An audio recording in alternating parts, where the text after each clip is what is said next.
Hello and welcome to this episode of CommuNInqué. This episode, as I said in yesterday's mini-episode, is going to be focused mainly on the Pokemon Omega Ruby and Alpha Sapphire trailer that came out yesterday, as well as doing a roundup on the Bayonetta 2 Nintendo Direct that happened today. And so, moving right ahead, let's go into the Pokemon Omega Ruby Alpha Sapphire trailer. The trailer seems to start out with information we kind of already know, including recapping some of the Mega Evolutions we've already seen for Omega Ruby Alpha Sapphire, as well as some video footage of Steven in Granite Cave in Dewford, as well as showing us the starters Trico, Torchic, and Mudkip.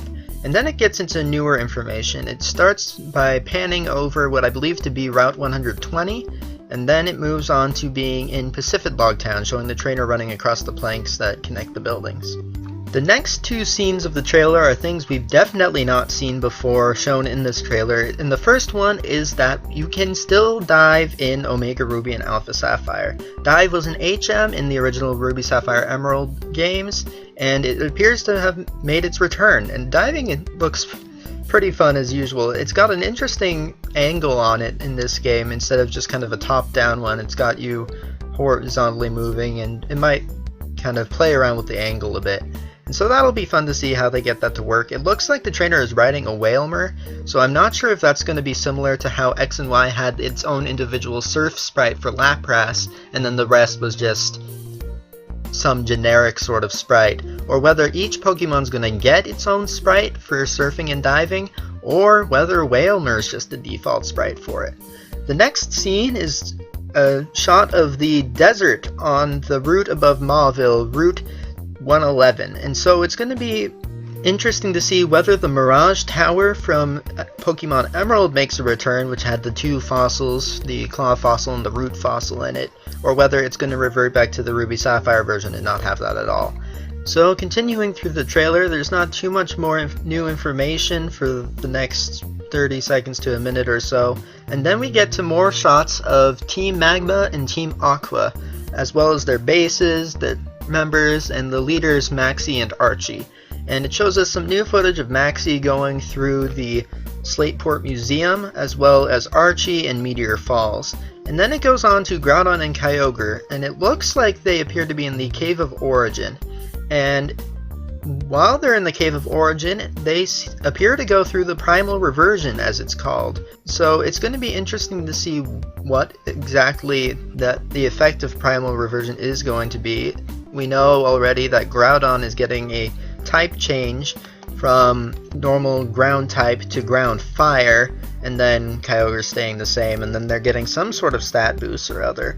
And so we'll find out, I guess, what exactly is going to happen. So moving on, the trailer then goes back to some information we've already seen in previous trailers, such as the Super Secret Bases as well as Pokemon contests.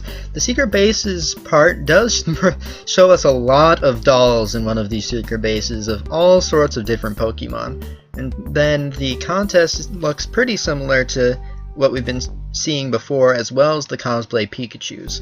The trailer then moves on and shows us a screenshot of Mount Pyre, which is just to the west of Lily Cove City.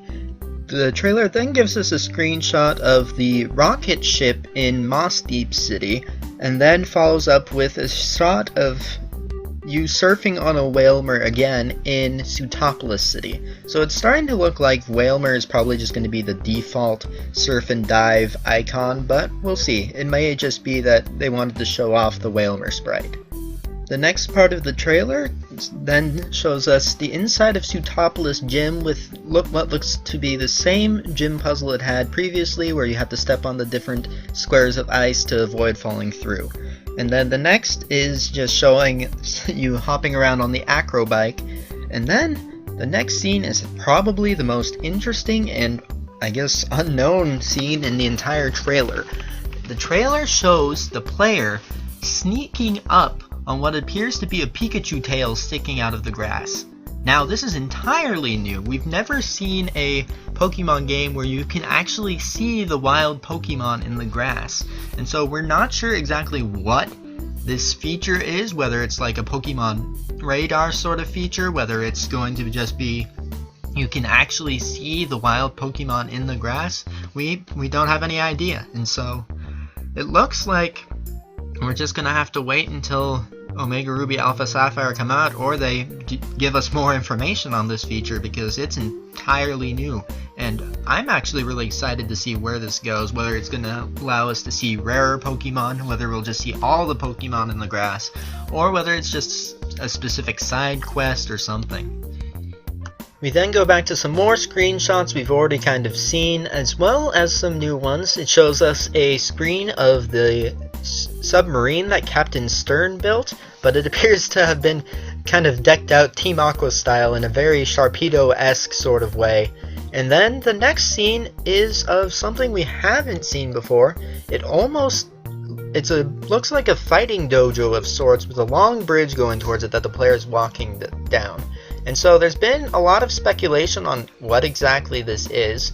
There's been some that say that it's Sydney's from the Elite Four, his area, because the railings from the trailer kind of match up with the background of the battle shown in Sydney's Elite Four fight when he was introduced.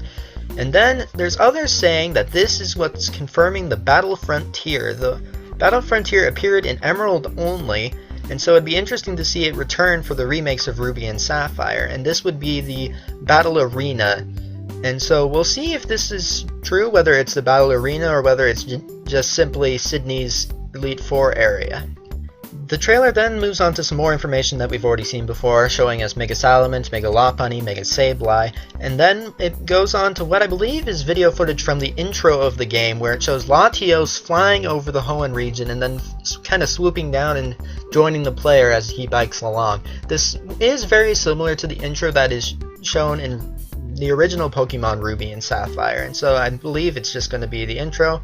And then it shows us another kind of close-up image of the primal reversions of Groudon and Kyogre, and then it gives us some more information on the Shiny Beldum event happening just at release. And then the last thing it shows in the video is some pre-order figures that Japan is getting of Primal Groudon and Primal Kyogre.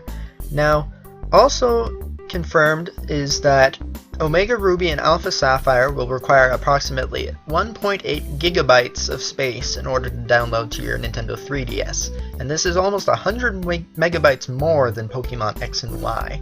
And then the last thing that is said is, in addition to the above pre-order bonuses, the figurines, if you pre-order 2 copies of the game at Pokemon Centers in Japan, you'll receive a special Hoenn art book, and if you pre-order just 1, you get the aforementioned figures as well as a shiny metallic poster of the box art. Thanks to Cerebi.net for this info. And I think that's about all the info there is for Omega Ruby Alpha Sapphire at the moment, so now I'm going to be moving on to the Bayonetta 2 Nintendo Direct. The Bayonetta 2 Nintendo Direct did include some new information, I think the first and foremost being that the release date for North America and Europe is going to be October 24th, so Bayonetta 2 is coming pretty soon, just a little bit over a month, and so we won't have to wait too long for it. The next is that Bayonetta 2 has an online 2-player co-op mode. It's called Tag Climax, and so it's going to be interesting to see how that works out, how you can function with the 2 players on the online version. And then the next bit of information was another cosplay costume announced for Bayonetta. We'd previously seen Princess Peach, Daisy, Link, and Samus costumes, but now we've gotten a costume for Fox McCloud from the Star Fox games.